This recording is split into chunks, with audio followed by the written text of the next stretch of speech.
She's Katy Montgomery. He's Justin Joseph. These best friends are serving subpoenas to bad advice weekly with Wrong Way Forward, the advice column reboot you never knew you needed. Sparks fly, and so does the hilarity. Now, here's Katy and Justin. Hey everybody, welcome back to episode 4 of Wrong Way Forward. I'm Justin Joseph here along with Katy Montgomery. We've covered a lot of territory in our first 4 episodes. That's correct. And today I think we're going to deep dive into a kind of intense topic and something that can be kind of gnarly. And that is kind of relationship deal breakers. 100%. You know, I think this is an episode that no matter where you are in the spectrum of life, you've been in a relationship forever, you are still looking for one. Right. This is an episode that will touch and a lot of people relate to. Exactly. And so, of course, I'm going to start with, this is going to be an official piece of advice. This is coming from the New York Times. So I'm going to put on my readers to make this kind of, to read this. But this is part of Social Cues. It is a kind of weekly part of the New York Times that gives kind of advice. So someone writes in and says, I recently started dating a man who is funny and bright. His lifestyle preferences are aligned with mine. We both like splitting our time among New York City, the country, and the beach. That combo is hard to find these days. The problem, on our third date, he showed up wearing tight white jeans and cologne with gel in his hair. I appreciate that this may be his vibe, but it's not for me. It was also different from his low-key style on our first 2 dates. I managed to make it through the happy hour, but I've been sensitive to scent for as long as I can remember. Should I bring up this sensitivity with him or chalk it up to preference that another woman may like? Okay, so we're going to get to the advice, but let's stop right there and break this down. Yes. How old, and this viewer does not give us her age, how old do we think this woman is? I'm thinking this has to be somebody probably in your 30s at this point. I'm thinking older as well because she's had enough time to know what she wants. Correct. But also she's very specific about what she wants, which I think is sort of cuts both ways. And she's specific about knowing what gives her the ick. Which I think if anyone has that gift, it's you. Correct. The ick is real, and it's very hard to get past. The ick is real. Okay, that's the name of this episode going forward. The ick is real. The ick is real. Okay. Yes. So let's dive into. So she wrote in, and let's see what the advice columnist. And so the advice says, I'm confused. Even if you sort out the cologne, and I believe you have the right to tell this man you're sensitive to fragrance and to ask him to come unscented in future meetings, that still leaves the white jeans and hair gel. My impression from your letter is that all 3 are non-starters for you. And as much as we might like to, we don't have the right to micromanage the aesthetic choices of others. Now, you don't mention your age or relationship experience, so I'm going to tread gently here. Your dating criteria seem a bit shallow to me. Being able to afford an apartment in the city, a country house, and beach vacations is not a lifestyle preference. It is a socioeconomic condition. And wealth and appearances make poor foundations for good relationships in my experience. So shockingly, I think we're going to disagree on this because I really think this advice, I think you're going to agree that she can take those things out and she can have objections to them. I think you reach a certain point where your objection criteria has to soften. Your thoughts? I mean, I do. I mean, I agree with that, but I do think that there's also something to be said that if you have a certain aesthetic, and I think attraction is very important. And I think if hair gel and tight white jeans and heavy cologne triggers and signifies something to you that's affiliated with something that gives you the ick or that you associate with a lot of negatives, it's very hard to get past that. Okay, that's fine. I think what's interesting is you and I discussed this when we were prepping the episode, and I think what I found interesting is something that I had not thought about, is I think when you start dating, you're willing to take on some of the it. Correct. And as you get older, then perhaps you're less willing to do that. Do you agree with that? Agreed. And I think if you are 50 years old and you have particular connotations, whether or not they are fair, accurate, that are associated with a man in tight white jeans, gel, and heavy cologne, it's very hard if that's been ingrained in you for 50 plus years to let those go overnight. Okay, but I mean, I agree. Tight white jeans plus hair gel plus cologne is a lot. Heavy. It's a lot. But would you take a man in tight white jeans without the cologne, without the hair gel? So, or one of the 3? I mean, fantastic question. And I'm terrified that the listeners are going to think that I'm a very superficial and shallow person, but I'm going to tell a story. So I dated a guy, we had a great time. I ended up going back to my ex-boyfriend and we continued kind of a long-term relationship, but then we connected after that said boyfriend and I broke up. And I invited him to a fundraising event and I said, it's suit and tie. Now, he says to me, I have a 3-piece suit. And I immediately got very anxious. I'm like, he's going to wear a vest. Who wears a vest? And then I start to realize, and then he says, it has a matching pocket watch. Okay, and if I can just stop you right here, it's so interesting to me that he felt like he needed to run his outfit by you. He already knew that you had a height. I don't think so. I think he was very proud of his zoot suit. It was 3 pieces. It was brown pinstripe, and it had a pocket watch. And That's gross. Correct. But anyone who knows you for 5 minutes, whether they're going to be dating you or your best friend, knows quickly that your standards are here and they need to run by things by you. Agree or disagree? No, I mean, I disagree. And here's the thing. If you take that assumption and you play that out, he clearly didn't care enough, because if he thought I would care, he still wore a 3-piece zoot suit with a pocket watch. Did you tell him not to wear that? No, because I was at a stage in my dating life where I'm like, don't be a bitch, be generous, don't make assumptions. It's not about what people wear. But the entire... So did you make a mistake in not telling him? Should you have told the truth? I think at that stage, no. But I think the entire time it made me cringe. And the other day, my brother mentioned, oh, remember when that guy wore a pocket watch? And again, I'm very close to my siblings. So again, here I am. I'm 51. I'm an independent woman, but I still literally wanted to crawl under the table, because I know, and again, I want to be bigger than that. I want to be a kind, generous person. But you're not. I mean, those things are important to you. And when you say bigger than that, that's who you are.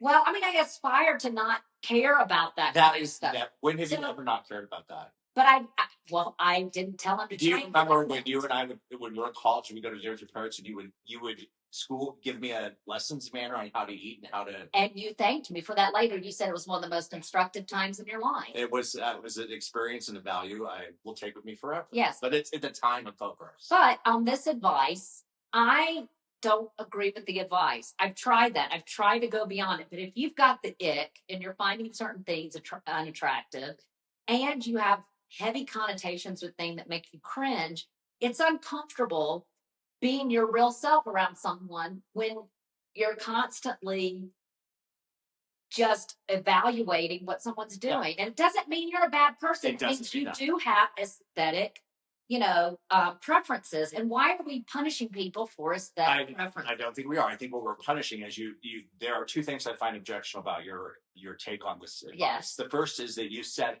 not only him up for failure, you set yourself up for failure, because you didn't just be honest and say you won't wear a pocket, and you should have told him not to wear a pocket. I think I said, why would you want to wear a pocket? You see, you got that should have been taken on. Absolutely not. You will not wear an effing pocket watch at dinner with my family. It wasn't dinner with the family. It was a fundraiser. But it's gross. I agree with you. High ick factor. We could figure everything else. The pocket watch is nasty. Yes. Yeah. But you set yourself up for failure. Set him up for failure by not telling the truth. Agree or disagree? I think that that's easier said than done when you were connecting with someone, and it's still kind of new. I mean, I would like to ask you. I mean, we're talking about relationship deal breakers, and what is fair and what is considered too superficial. Well, I think that's all fair. I mean, I can think about someone who I thought was the love of my life, and so much so that I would fly to his city probably 5 times and beg him to be my partner, and every time he's like, "Stop coming here! It's not going to happen." See, I mean, that to me, that's a non-starter, because he didn't want to start it with you. Well, we started it, and then he ended it, and then I kept flying back and saying, "Are you sure?" And he kept saying, "Yeah, I'm sure." But I think on the it factor, there was so much about him that would not be who I would be with that person today. One of them was he had a lot of flesh wounds. Okay. So I just give me a second, because I just puked in my mouth. What do you mean? Like, he was just very casual about Putin? You have to tell them yours, but no one is. Everybody knows that poot is the very kind and appropriate way to not call it an FART. I hate the word FART. I hate that word, and I hate the P word, the poo word. No, I mean, anyway, could you just answer the question? Did he poot a lot in front of you? he had no problem doing it in front of me, and to me, that for me is high ick factor. It's worse than a stopwatch or a pocket watch. A pocket watch. So if he was so handsome, great career, really interesting, family person, values matched up, but he just happened to be a frequent pooter. A freaking pooter around me in my face. Yeah. So I think we're gonna head to break here. I think on the other side, let's talk about the fact that as you get older, does your ick factor decrease or does it increase because you're okay being alone? We'll talk about it in a minute. Okay, makes sense. You've been listening to Wrong Way Forward, where bad advice goes to die and then gets resurrected just so we can roast it again. That's right, Katy. Nobody's off limits, not the gurus, not the influencers, and definitely not Oprah. Sorry, Oprah. If you're enjoying the chaos, hit like and subscribe and come back every Thursday for new episodes. Have a new topic or some disastrously bad advice you want to dissect? Email wrongwayforwardpodcast@gmail.com. Include your contact info. Now back to Wrong Way Forward. Roasting the worst advice ever. Welcome back to the Katy and Justin podcast. And we're back. So, Justin, before we went to the break, you posed a question. So let's revisit that. I do want to revisit this because I have a good girlfriend who is in the dating pool. I know you are as well. And I often wonder when you're young, you kind of are more choosy because you're young and you get to be that way. I think in your 30s or 40, you're less choosy because you're at that age where you need to have children and you maybe are a little bit more open. Do you agree that as you get older in your 40s, 50s, where you're really okay being alone, that you really do have a higher ick factor? Like there's a lot that someone could do that you're like, that's not for me, I'd rather be alone. I mean, I think it's more nuanced than that, right? Yeah. I think an ick factor is an ick factor and you can't control that, right? I think an ick factor 20 is the same as an ick factor at 50. I mean, I think it evolves over time, right? And your exposure and being able to possibly, I think some of those ick factors are based on kind of superficial norms that might have been disproven over time. And for you specifically, you have the same ick factors when you were 25 as you do. That's not fair because I haven't cataloged all my ick factors, but I would say. You sure you haven't? Because I feel like you have. Appreciate that, but I'm a very busy person, Justin. But I feel like that's the same for all women. I think people know what they. No, ick factors are different. Ick you can't anticipate. Now I can tell you, on a man for me, tight white jeans, hair gel, and cologne has been consistent since I was probably, let's say, real interest in boys, like age 12, and I'm almost 52. And none of the boys you dated. I mean, I agree, tie white jeans, although, yes, tie white jeans and cologne. I guess, as I say now, I'm going to date tie white jeans. Josh wears cologne occasionally. I don't have a problem with cologne. It's heavy cologne. Yeah. But what was the third item? Hair gel. Hair gel. Have you never dated someone with hair gel? I mean, I'm sure I have, but I was just, I was raised down south. Boys were washing go. They didn't use hair dryers. They don't use gel. Like if you said, what's mousse? They'd be like, I don't know. Do you eat it for dessert? So I'm just not used to that. Though to just kind of tell another story, I used to be in a wine club, and this wine club started, kind of late 20s, early 30s. And at the very first meeting of the wine club, everyone was single. Mm-hmm. It's probably very telling. I'm the only person who's still single, this many years later. But we played kind of a parlor game, and they said, you have 20 points. And you have to allocate 20 points for your future partner among 4 categories. And it was looks, kindness, intelligence, and humor. Okay. And as you could imagine, the men were high on looks. The women were high on kind of intelligence and humor. And kindness kind of fell to the wayside. Yeah, that's interesting. And not surprising, but interesting. And at that point in my age, I was like, look, if you're highly intelligent, there's a high likelihood you're probably smart. And if you're smart, you probably get the kindness because if you do X, you're probably going to piss someone off. And so you're clever enough. Not the case. So I do think this is nuanced. I mean, I'm like, if you get a heavy ick and it's an ick to where you think that you can't be yourself and you can't treat that person with love and kindness and respect, I think you kind of call it off. If you feel like you're always cringing around them, you're always having to compensate for them, you're always having to kind of explain why they're doing something because you find it uncomfortable or you don't like it, I think it's not good enough. But I do think if you can get past the ick, and I think the question really comes to the crux of this is, can she get over the ick? And let me ask you this: can you coach through the ick? I think that you did not do with Stopwatch Man or Pocket Watch Man. You didn't take the opportunity to say, "Don't wear a vest, please. It icks me out." You you were the queen of this. I love you, but do not bring a pocket watch to the party. Burn your vests. And I forget what the third thing you it was a suit. I don't think that's like stripes. I mean, it's kind of like the suit that you would think a little bit of bombing out in my life. Yes, but I feel a like little bit of, you know, remember that song? I feel like if you liked him, you'd call it a seersucker. It was not a seersucker. I can spot a seersucker about 2 miles away, and I literally would run towards a seersucker. I would run towards a seersucker. You didn't like it was a suit. If you liked it, it would have been a seersucker. Oh my God, if it was a seersucker, I'd be like, but that's my I'd be like my ring size is. Kid, would you agree on this point? You have always had high standards. That is not something to apologize for. It's something to acknowledge. And And I'm going to be honest. I think probably the wrong way forward is, and I think probably some listeners are going to be like, high standards are not white jeans, hair gel, and, so low bar. High standards are, you want someone of integrity. You want someone who's committed to family. You want someone who's honest. You want someone, who is, hardworking. And those are things that I want, but I also want to be highly attractive. And I don't want to cringe if one of my brother refers to something from a boyfriend years ago and I immediately like changing the subject so fast because I start to get embarrassed. Yeah. I just think it's interesting because, men have it much easier than women in the dating world. Well, I mean, and I just don't want us to forget, Justin, that if anybody poots in front of you, it's completely over. And that is a deal breaker. You should be out the door. And yes, I don't care if you're a zoot suit or not, and whatever, a seersucker or not. Yes. There we go. All right, we're coming to the time of the show. We're going to look at our viewer emails from our last segment. Why don't you take us in and tell us what we've got and what we talked about last segment? So last time we talked about our, beloved Oprah, well, your beloved Oprah. My beloved Oprah, right. And, and Oprah gave advice at a Stanford commencement speech that said, your emotion should be your GPS. You should always follow what your emotions. And I think, for me, it was more of like, look, when emotions are taking over, you're losing kind of the logic, you're losing kind of the real facts and the data, and you can kind of tell yourself stories that can send you away. And so we did hear from some readers.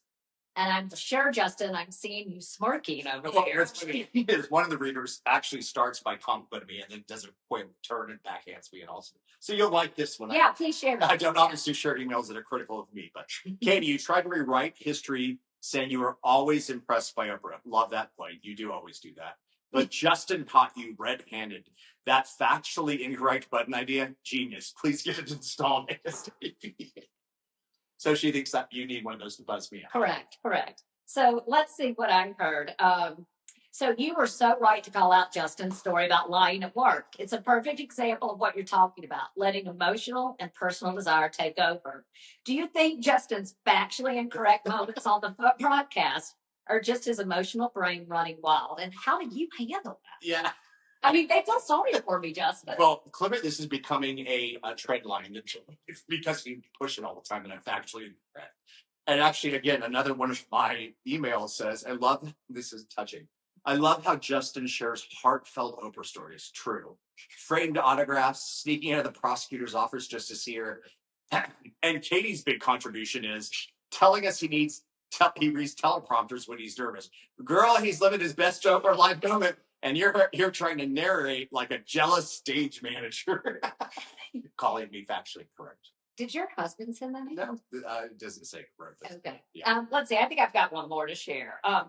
It seems like Justin relies on his gut feeling a lot, even though you provided clear evidence that it's a flawed approach. How do you maintain a productive co-hosting relationship when your podcast partner dismisses your logical professional advice? Well, I disagree with that. I need to address this reader. It's very difficult. It's very hard, and I'm working on it. Well, let me also say I do actually think you have. That's what I think you bring to the podcast. I think you are this as out of the many episodes we've done, this one, I think you were mostly right on. Like I give you a 70-30 right on. Oh my gosh. Yeah, so usually we say we're going to disagree on this. I did not agree on how you took on Oprah, but I did not disagree with how you took on her advice. Well, if Oprah ever calls, I'll let you sit next to her. Here's my final one. Let's be real. Justin shows up with quotes, data, and a killer Oprah backstory. Katy shows up with "you look old in a suit" and some elephant fan fiction. Sorry, but this isn't National Geographic. It's a podcast. Give me Justin's check your logic over your trust your emotional elephant any day of the week. That person had it for you. I mean, they clearly hate my guts, but I think it's so irrational that I really don't care. All right. Well, when we come back, in segment 3, we always do our "Let's Talk About This." Yes. You want to give a preview of what we're talking about this week? So let's talk about this is going to be kind of a topic. Again, Justin and I try not to talk about this ahead of time. But my guess is we're not going to agree. We're going to talk about Nepo Babies. Yeah. So we'll be back in just a second. Be right back. Thanks for streaming Wrong Way Forward, the weekly reminder that advice is usually free for a reason. We call out bad advice wherever it hides: boardrooms, break rooms, and even book clubs. Enjoying this dumpster fire? Like, subscribe, and check back every Thursday for new episodes. Want us to roast your favorite piece of nonsense? Email us at wrongwayforwardpodcast@gmail.com. Be sure to include your contact info. We're not psychic, just judgmental. And now, back to Wrong Way Forward. Roasting the worst advice ever. Welcome back to the Katy and Justin podcast. All right, so welcome back to segment 3, where we talk about, can we talk about it? This is a segment that, for whatever reason, it could be a hot topic. It could be something that you saw or I saw that sparked something that makes you want to comment. This week, we're talking about Nepo Babies. It's been a topic that's been on a lot of people's minds for some time. It has been. It has been. And I mean, my general kind of take on this is I think there's some really amazing Nepo Babies out there. Oh, I think Jamie Lee Curtis. Hands down, daughter of Janet Leigh and Tony Curtis. I love her in The Bear. I love her in Freaky Friday. I love her in the reboot. I love her in the movie that she won the Oscar for. I find her to be incredibly entertaining and a talent and really just a superstar. I don't disagree with that. I think the bigger question is, did she get, even though she is talented, and there are a lot of Nepo Babies who are, there are plenty of talented people out there that didn't get the leg up that she did. And therefore, is that fair? I think that's what we're talking about. But I think, again, neither one of us are parents. But, if I had a child and I would want them to have, really the drive and the motivation to kind of do what they needed to do. But if I had access to an internship, or if I could give my nieces or nephews, feedback on, I've worked at Georgetown, NCI, and Johns Hopkins. If I could give them insight into kind of what they were looking for future applicants, I would share that. So I think that's a really hard line and a boundary that we can't kind of clearly draw. And I think if we're seeing people take these roles and really excel, it's not fair for them to be burdened by you're a Nepo baby. Right. And this is out of your email when we talked about that we were going to do this. Someone said, Justin and Katy, I agree with your take on Nepo Babies, but Katy clearly is from an affluent upbringing. Isn't that the same thing? How do you feel about that? Well, I can tell this person that I've had a job since I was. But you had a leg up. I think that's her point, is that you came from an affluent family. I would not say affluent. I would say highly educated that really promoted education. Isn't that enough of a leg up? Yeah, and I don't push you all. Sorry. Yes, and I don't think that. I think that it would be very odd for a parent to not be actively engaged. And I think I read in a study that they said one of the greatest indicators of success is if your child goes to summer camp, like sleepaway summer camp. And it makes sense, right? You can afford sleepaway summer camp. You're of a certain socioeconomic status. With that comes education, money, opportunity. So, what do people expect people to do? Like step back and not give kind of those children opportunities? And to be completely honest, my preference would be a Nepo baby over like a Kardashian who made a sex tape and does cheap reality TV. If I had my choice. I think the ultimate question is there talent there? Number one, but I think we can both agree that we were given sort of a leg up just because of the fact 100%. We were made to go to college. That alone is a step up over a lot of the population. And so, and for a Nepo baby, there are some out there. And I watched Gilded Age, who has a Nepo baby, a very famous Oscar-winning actress. And I thought she was terrible in seasons 1 through. I mean, I'll just say her name. She's Meryl Streep's daughter, and I thought she was terrible in seasons 1 through 3. But by season 4, she had found herself. Is she Meryl Streep? No. Will she ever be Meryl Streep? No. But that bar is high. But there are plenty of Nepo babies that probably shouldn't have got. Yeah, but I mean, I think that there's also Nepo babies that I don't want people to take away the fact that they are fantastic. And I look at, like, I don't know if anyone here has been watching The Pit on HBO, but I think it's absolutely fantastic. And Bryan Cranston, who's a fantastic actor known for Breaking Bad, his daughter Taylor's on that role, on that series, and she's absolutely fantastic.